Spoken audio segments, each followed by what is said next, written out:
اعوذ باللہ من الشیطان الرجیم بسم اللہ الرحمن الرحیم وَإِنَّهُ لَتَنزِيلُ رَبِّ الْعَالَمِينَ، اور بلا شبہ یقیناً جہانوں کے رب کا نازل کیا ہوا کلام ہے۔ سورۃ الشعراء آیہ 192۔ وَإِنَّهُ لَتَنزِيلُ رَبِّ الْعَالَمِينَ، اور بلا شبہ یہ یقیناً جہانوں کے رب کا نازل کیا ہوا کلام ہے۔ اللہ رب العزت نے 7 قوموں کی طرف جن انبیاء کو بھیجا، ان کے حالات بیان فرمانے کے بعد کہ کیسے انبیاء نے دعوت دی اور قوموں نے ٹھکرایا، تو اللہ نے ان کے دشمنوں کو ہلاک کیا، نبی صلی اللہ علیہ وسلم اور ان پر نازل ہونے والی کتاب کا ذکر فرمایا۔ وہ ہستی جس نے کتاب عظیم قرآن مجید نازل فرمایا، سارے جہانوں کا پیدا کرنے والا، ان کو پالنے والا، ان کا مالک اور ان کا آقا ہے۔ اس کتاب کو نازل کرنے والے نے اسے انسانوں کی ہدایت کے لیے نازل فرمایا۔ اس کتاب میں انسانوں کی بھلائی ہے۔ انس رضی اللہ تعالیٰ عنہ بیان کرتے ہیں، جب آپ صلی اللہ علیہ وسلم مدینہ منورہ تشریف لائے تو عبداللہ بن سلام رضی اللہ تعالیٰ عنہ آپ کے پاس آئے۔ انہوں نے کہا، میں گواہی دیتا ہوں آپ اللہ کے رسول ہیں، جو کلام یا دین آپ لائے ہیں وہ برحق ہے، اور یہودی خوب جانتے ہیں میں ان کا سردار ہوں اور ان کے سردار کا بیٹا ہوں، ان کا سب سے بڑا عالم ہوں اور ان کے سب سے بڑے عالم کا بیٹا ہوں۔ رب العزت نے فرمایا، اس ذات کی طرف سے نازل کیا گیا ہے جس نے زمین کو اور بلند آسمانوں کو پیدا کیا۔ سورۃ طٰہٰ آیہ 4۔ نزل بہ الروح الامین، اسے روح الامین لے کر اترا ہے۔ سورۃ شعراء آیہ 193۔ نزل بہ الروح، اسے روح لے کر اترا ہے۔ رب العالمین نے قرآن مجید کو وحی کے ذریعے محمد صلی اللہ علیہ وسلم کے دل پر اتارا، اسے روح الامین لے کر اترے ہیں۔ روح الامین جبرائیل علیہ السلام ہیں۔ رب العزت نے فرمایا، آپ کہہ دیں جو جبرائیل کا دشمن ہے، اس نے تو اللہ کے حکم سے آپ کے دل پر اس قرآن کو نازل کیا جو اپنے سے قبل کی تصدیق کرنے والا ہے اور ایمان والوں کے لیے ہدایت اور خوشخبری ہے۔ سورۃ بقرہ آیہ 97۔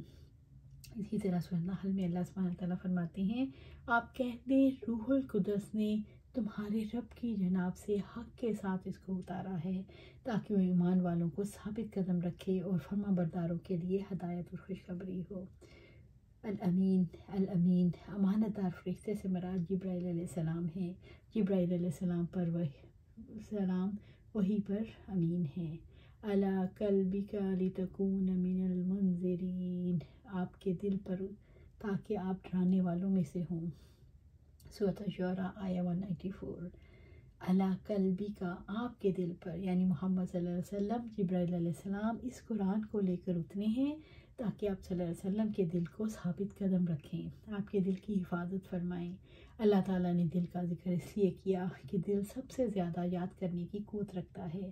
رب العزت نے فرمایا، بلا شبہ اس میں ہر اس شخص کے لیے یقیناً سبق ہے جس کا دل ہو یا وہ کان لگائے، جبکہ وہ دلی طور پر حاضر رہنے والا ہو۔ سورۃ قاف آیہ 37۔ دلیل ہے کہ یہ قرآن آپ صلی اللہ علیہ وسلم کے حافظے میں محفوظ ہے۔ وحی کے دوران پیغمبر کے ظاہری حواس کام کرنا چھوڑ دیتے ہیں اور قلبی حواس کام کرتے ہیں۔ پیغمبر دل کی آنکھوں سے دیکھتا ہے، دل کے کانوں سے وحی کو سنتا ہے۔ وحی کی ہر شکل جسمانی لحاظ سے آپ صلی اللہ علیہ وسلم کے لیے بہت تکلیف دہ ہوتی تھی۔ ایک شخص حارث بن حشام نامی نے آپ صلی اللہ علیہ وسلم سے سوال کیا، آپ صلی اللہ علیہ وسلم پر وحی کیسے نازل ہوتی ہے؟ آپ صلی اللہ علیہ وآلہ وسلم نے فرمایا، وحی نازل ہوتے وقت کبھی مجھ کو گھنٹی کی سی آواز محسوس ہوتی ہے اور وحی کی یہ کیفیت مجھ پر بہت شاق گزرتی ہے۔ جب یہ کیفیت ختم ہوتی ہے تو میرے دل و دماغ پر اس فرشتے کے ذریعے نازل شدہ وحی محفوظ ہو جاتی ہے، اور کسی وقت ایسا ہوتا ہے فرشتہ بشکل انسان میرے پاس آتا ہے اور مجھ سے کلام کرتا ہے، بس میں اس کا کہا ہوا یاد رکھ لیتا ہوں۔ عائشہ رضی اللہ تعالیٰ عنہ کا بیان ہے، میں نے سخت کڑاکے کی سردی میں نبی صلی اللہ علیہ وسلم کو دیکھا کہ آپ صلی اللہ علیہ وسلم پر وحی نازل ہوئی، اور جب اس کا سلسلہ موقوف ہوا تو آپ صلی اللہ علیہ وسلم کی پیشانی پسینے سے شرابور تھی۔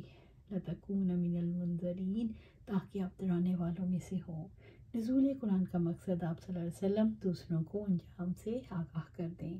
بلسان عربی مبین، واضح عربی زبان میں، بلسان سورۃ شعراء آیہ 195، بلسان عربی مبین، واضح عربی زبان میں۔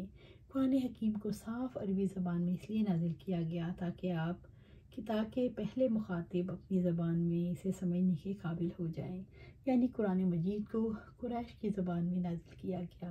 اگر وہ عربی کے علاوہ کسی اور زبان میں ہوتی تو وہ سمجھ نہ پاتے۔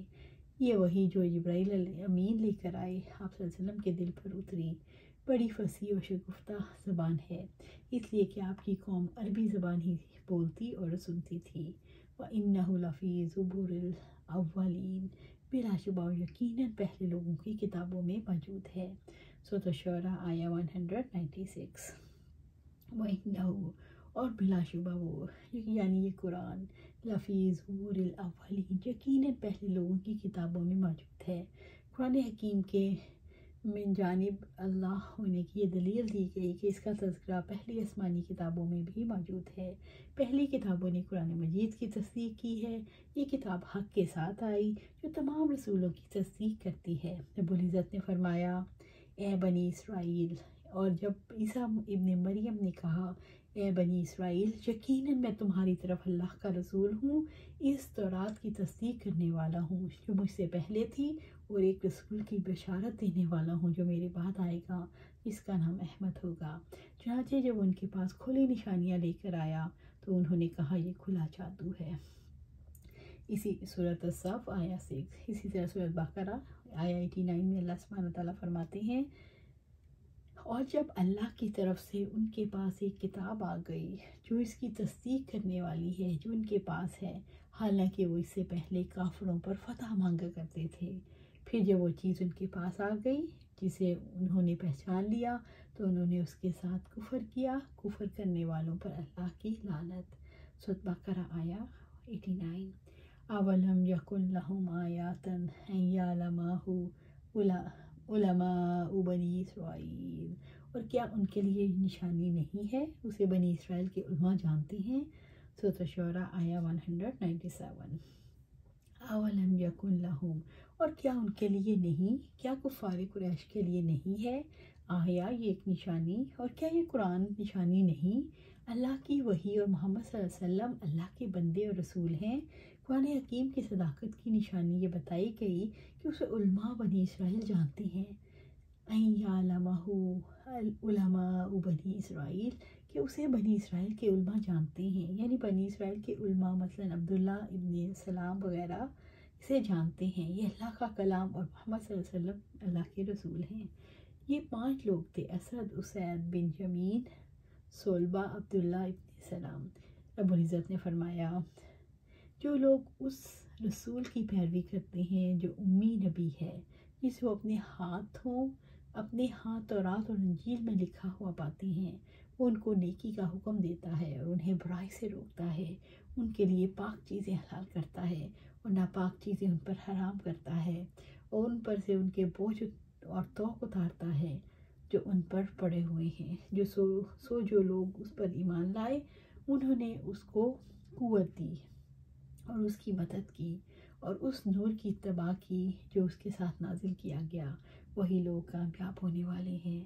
سورۃ الاعراف آیہ 157۔ اللہ سبحانہ تعالیٰ سے دعا ہے قرآن و سنت پر عمل کریں اس پر، اور اللہ ہمیں اس پر جمع دے، آمین یا رب العالمین۔